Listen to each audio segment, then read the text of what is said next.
یہ کہتے ہیں کہ ولیمہ اس طرح کیا ہو جائے گا کہ ہم کھانا نہ کھلائیں لوگوں کو، کہ بلکہ جو بھی کھانا اس کے پیکٹ وغیرہ بنا کے کسی مدرسے میں بھیج دیں یا غریبوں میں پیکٹ تقسیم کر دیں، تو کیا حکم شرع ہوگا؟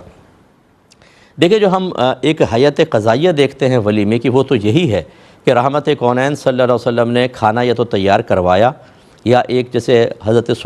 صفیہ بنت حوی رضی اللہ تعالی عنہ کا ولیمہ کیا کہ آپ نے صحابہ سے فرمایا جس کے پاس جو کچھ ہے وہ لے آئے، تو تھوڑا تھوڑا لے آئے اور سرکار نے جو اللہ نے چاہا پڑھا، اور پھر صحابہ کرام نے اس کو کھایا۔ تو یہ ایک حیت ولیمے کی ہے کہ کھانا تیار کرنا یا ایک جگہ جمع کرنا، لوگوں کو جمع ہو کر کھانا۔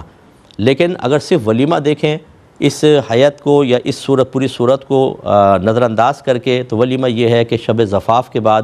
اگلے دن جو کھانا کھلایا جاتا ہے اس کو ولیمہ کہتے ہیں۔ تو جواب یہ ہوگا، خلاصہ کلام یہ ہے کہ اگر اس طرح کیا جائے کہ کچھ لوگوں کو جمع کر کے کھلا کر، اور باقی جتنا اضافی ہے وہ کسی اچھے مدرسے میں جہاں صحیح العقیدہ لوگ ہیں، جہاں بچے واقعی پڑھتے ہیں، ان تک پہنچا دیا جائے تو کوئی حرج نہیں ہے۔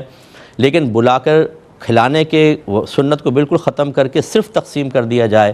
تو ولیمہ تو اب بھی ہو جائے گا، لیکن کامل سنت کے مطابق نہیں ہوگا۔ بہتر ہے کہ دونوں کی رعایت کر لی جائے۔ یہ کہتے ہیں کہ یہ کہا جاتا ہے کہ جس گھر میں بلی ہو تو